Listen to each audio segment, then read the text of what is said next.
Salut les truffes, j'espère que vous allez bien. Si vous regardez cette vidéo, c'est parce que vous avez choisi de rejoindre la famille Sinotech. Déjà merci et bienvenue. Donc cette vidéo, elle a donc pour but d'aborder quelques thèmes et répondre à quelques questions afin de clarifier certains points et vous aider à mieux aborder des situations du quotidien. Je vous souhaite donc un bon visionnage à tous.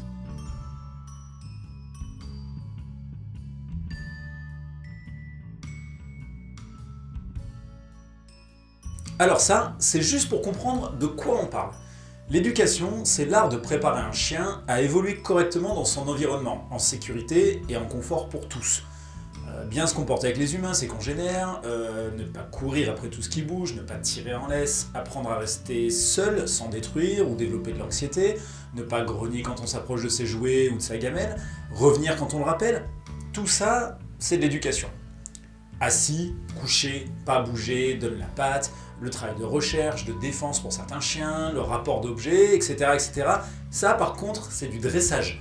Ce sont des options que l'on rajoute au chien, mais concrètement, on pourrait presque faire ça. On travaillera bien sûr du dressage ensemble, c'est important pour améliorer le lien avec notre chien, pour le stimuler intellectuellement et pour partager des moments ensemble.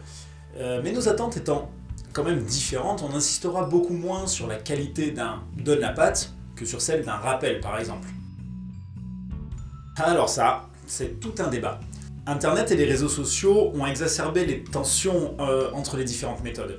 On a provoqué une guerre des discours, des sensibilités et surtout des égos. Je vous invite d'ailleurs à aller consulter cette vidéo sur laquelle j'aborde ce sujet un peu plus en profondeur. En ce qui me concerne, je prône la cohérence et le bon sens.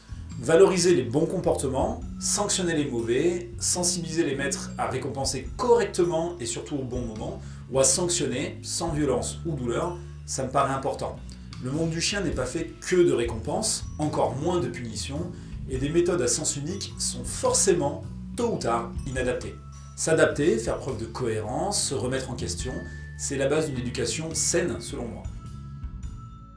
Il existe 4 types de renforcement et les 4 peuvent être utilisés en éducation canine. Encore une fois, c'est systématiquement une question de contexte et de juste mesure. On retrouve donc le renforcement positif. Le chien produit un comportement qui nous convient, on rajoute quelque chose de positif, alors ça peut être simplement avec la voix, une caresse, un jouet ou de la nourriture. Le chien comprend que ce comportement lui apporte quelque chose de sympathique et va donc reproduire ce comportement. On retrouve aussi la punition négative. On va enlever quelque chose de positif dans l'univers du chien s'il produit un mauvais comportement. Par exemple, votre chien grogne quand on s'approche de la gamelle, on lui enlève la gamelle quelques minutes. Le chien va donc comprendre que quand il a un comportement inadapté, on va lui enlever quelque chose qu'il aime beaucoup et donc va éviter de reproduire ce comportement à l'avenir pour ne pas perdre ce qui lui plaît. On retrouve également le renforcement négatif dans lequel on va placer le chien dans une situation d'inconfort. Par exemple en tirant sa laisse vers le bas pour qu'il se couche. Dès qu'il se couche, on réduit la tension sur la laisse. C'est selon moi pas la méthode la plus efficace en éducation canine, mais il faut savoir qu'elle existe et on peut être amené dans certaines circonstances à utiliser ce type de contrainte. Et enfin, on retrouve la punition positive. Quand le chien produit un mauvais comportement, on ajoute quelque chose de désagréable. Par exemple, un coup de laisse sur son collier. On essaiera néanmoins d'avoir le moins possible recours à cette méthode. D'une part parce que, de mon point de vue, ce n'est absolument pas agréable de mettre le chien dans une situation de légère douleur ou d'inconfort.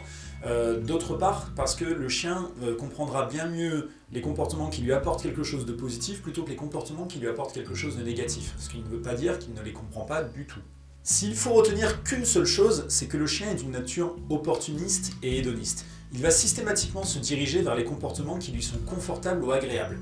On a donc tout intérêt à utiliser des méthodes positives pour ancrer des comportements qui nous conviennent, ce qui ne veut pas dire que les autres méthodes doivent être proscrites, simplement, elles ne doivent pas être prioritaires ni systématiques et encore moins utilisées comme solution de facilité. Les jouets pour un chien de famille sont considérés comme des proies pour un chien à l'état sauvage. Une proie, on la traque, on la trappe, on la tue et on la mange. Avec ces jouets, le chien reproduit ce comportement et cultive son instinct de prédation. Un environnement dans lequel les proies sont disponibles à volonté devient stressant, car même si le chien ne les chasse pas en permanence, il garde les proies et du coup son repos est de moins bonne qualité. Vous pouvez faire cette petite expérience, très facile à la maison. Quand votre chien se repose, ramassez un de ses jouets et vous allez vite voir arriver une petite truffe très intéressée. Il garde ses proies tout simplement. Par principe, les jouets ne traînent pas partout.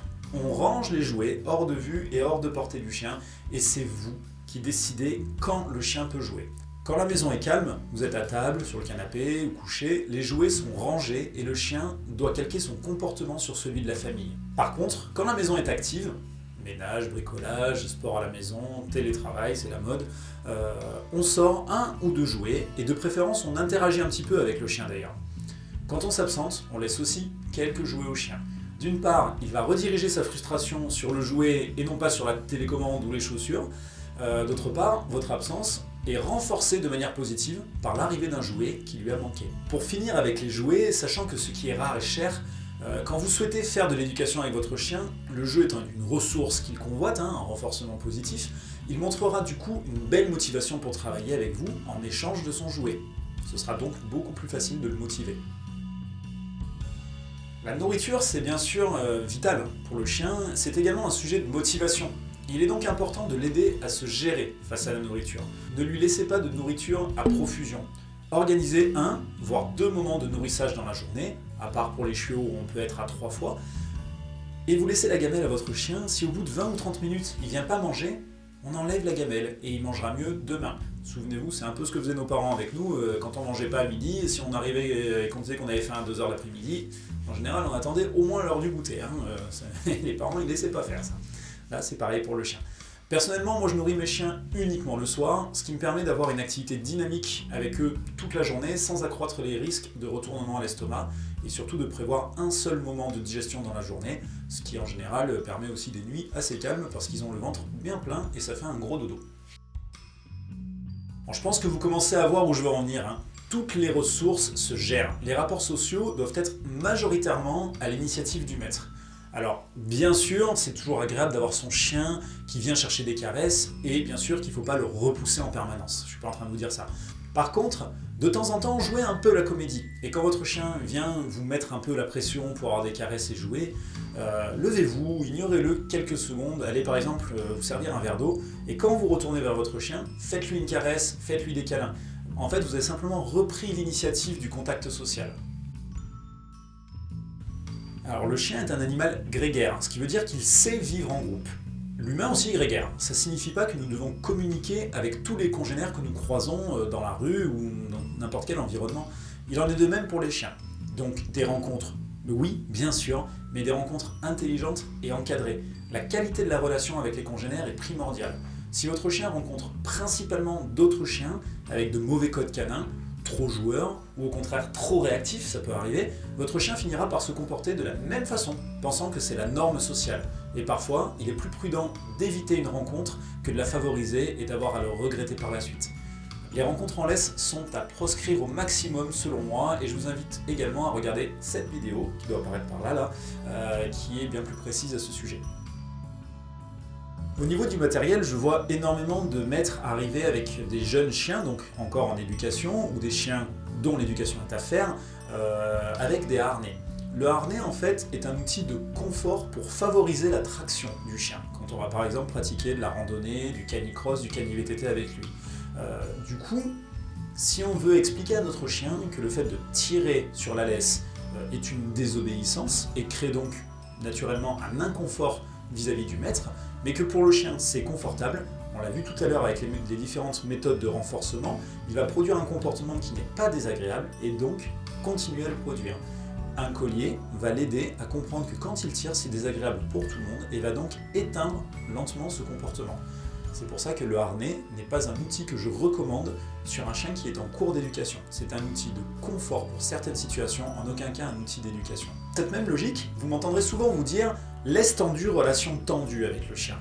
Si vous arrivez à communiquer avec votre chien à travers de la laisse, qui est une forme de cordon ombilical finalement, et que vous lui expliquez que lorsque vous êtes satisfait de son comportement, la laisse est détendue, et au contraire, quand vous commencez à être un petit peu moins content, la laisse se tend, votre chien va de toute façon chercher spontanément à ne pas tirer sur la laisse pour ne pas se mettre en conflit avec vous. C'est pour ça que je ne recommande absolument pas les laisses à enrouleur. Tout simplement parce que le métier de cette laisse, c'est de tout le temps ramener du mou, et du coup de mettre une tension légère sur le collier au niveau du chien.